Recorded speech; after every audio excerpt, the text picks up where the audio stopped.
refuse to answer what those applications since I was 40, yo. Bro, I refuse to answer that question on the grounds that I may incriminate myself.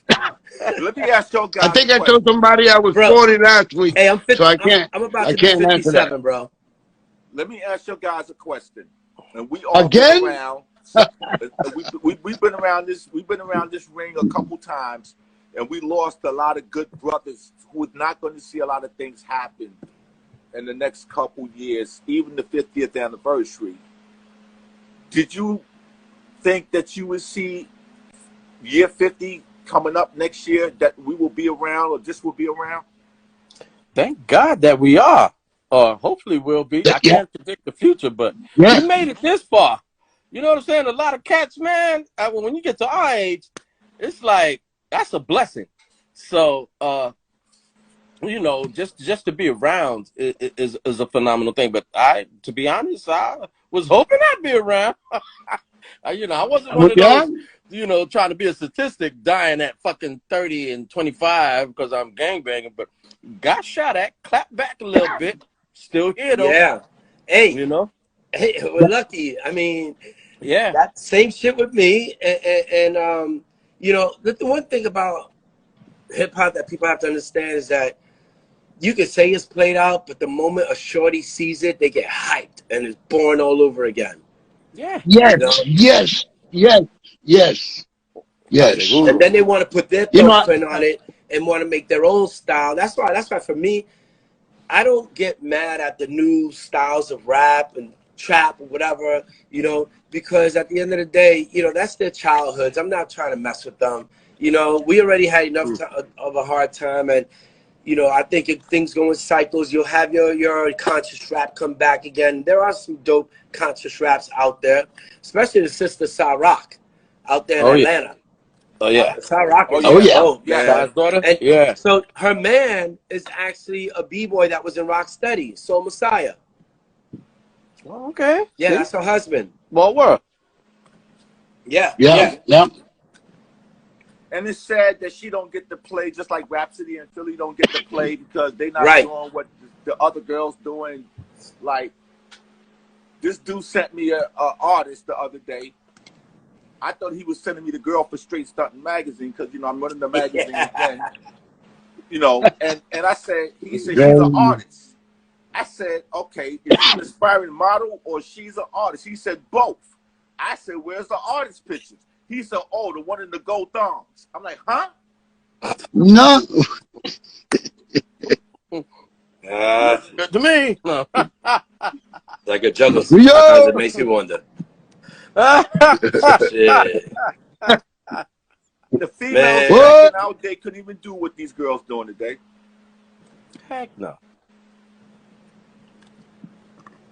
We all wild out though. We had our time. You know what I mean? Great times. Our shit was cutting edge for its time. You know what I mean? You know what?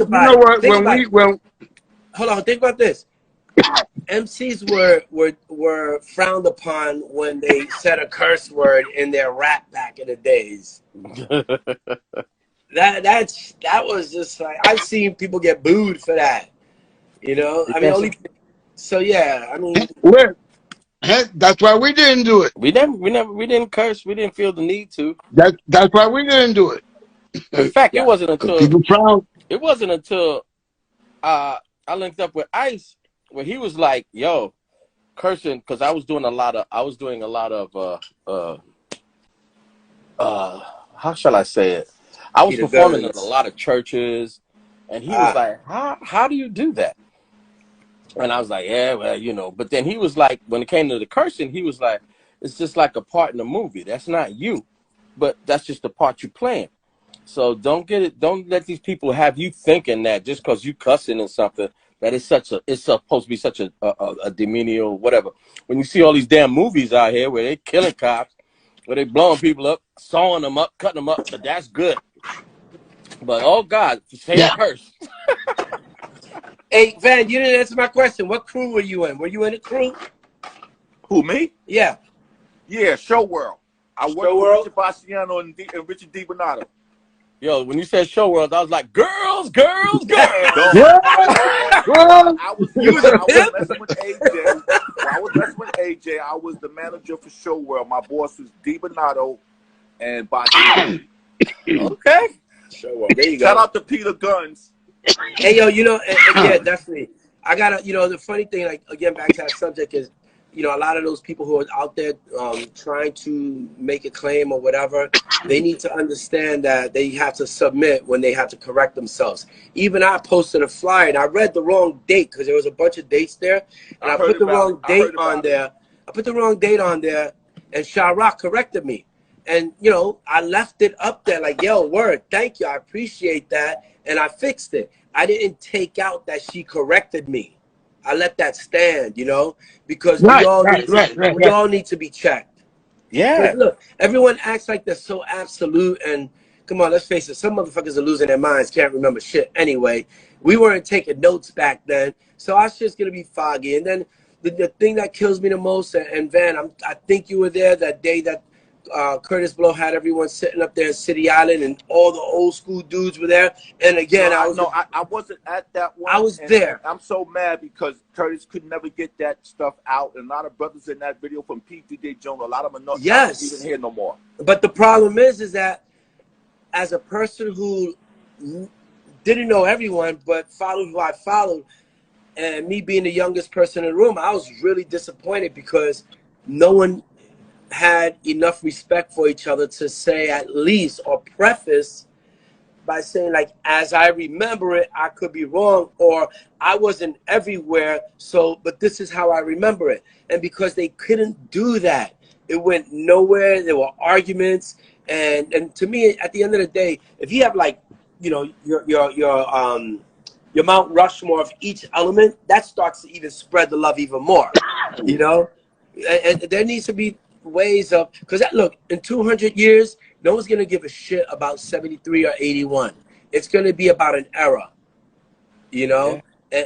And we need to recognize everyone who held it down in our era, or whatever era they came from.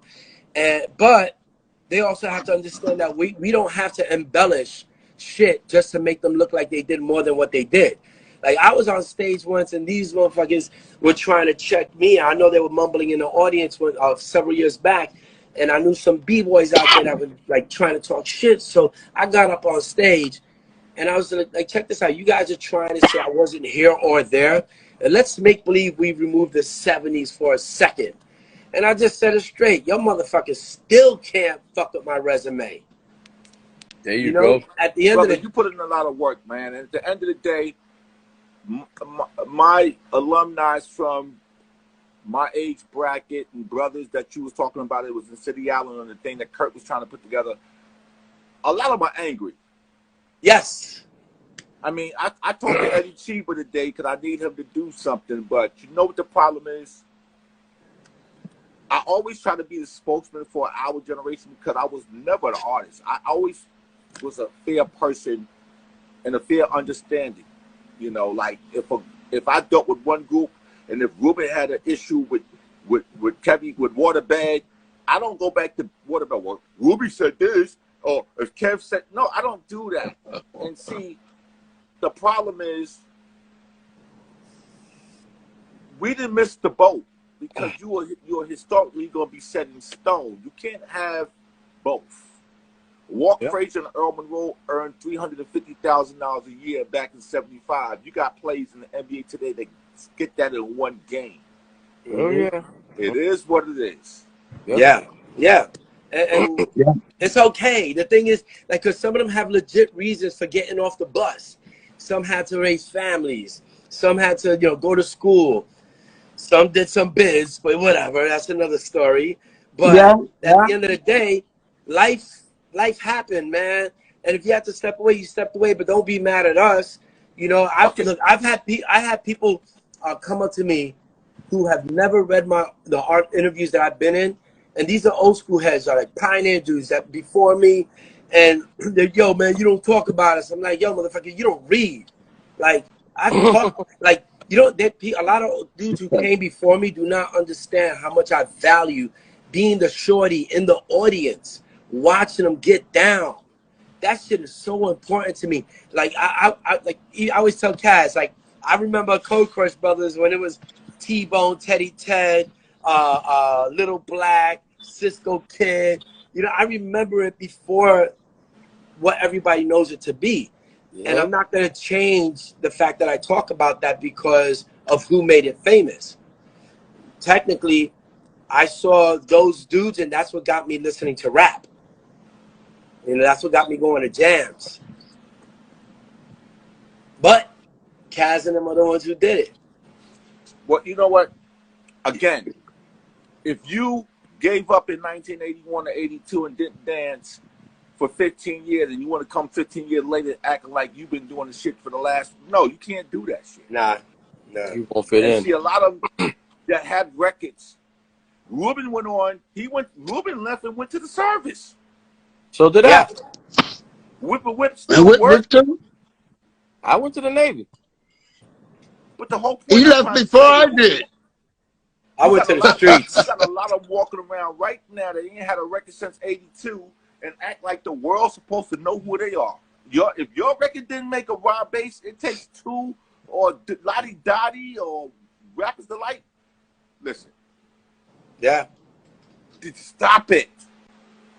Stop it.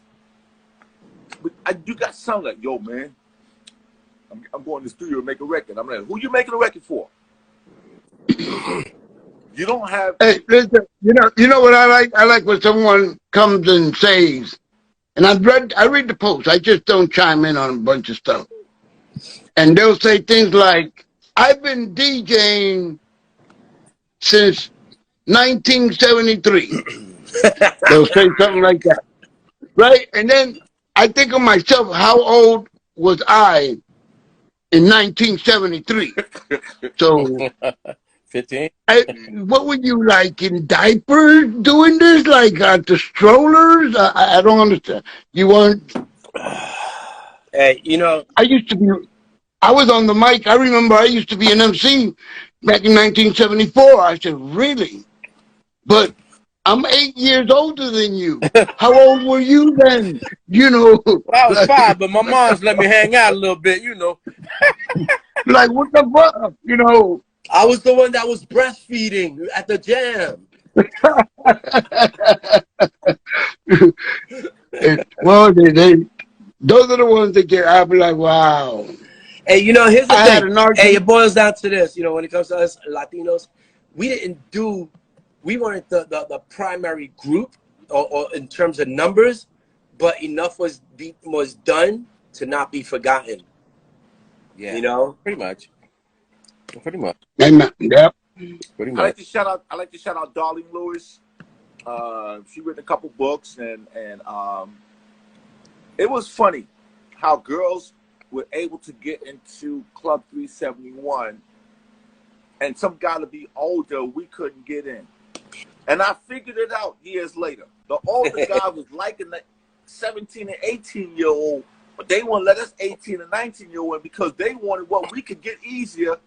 I'm like, oh, snap, that's the OG game. Yeah, I remember 371 Club. We used to get up in there. They didn't like us in there because we had sneakers and sweats and whatnot. They like us in there. Hey, yo, man. Shirts and ties. Listen, I remember one night I went to Pete Jones' spot because the fever was so crowded. I said, I'm going to go to P&P. And I had on shoes and everything. And they looked at me like, nah, man, go back to Disco Fever. This was like 82 or 83. I'm like, yo, come on, man. I'm like 22 years old. What? 23, 24? Yo, they gave us guys a hard time. No matter what you put on. Yeah, you guys are talking that old. You guys are talking that old people talk because I'm not old enough to know all that stuff right now. Let's go to Peace Lounge. I don't know about the 371. He has strippers in his club. Oh, yeah. You old guys, man.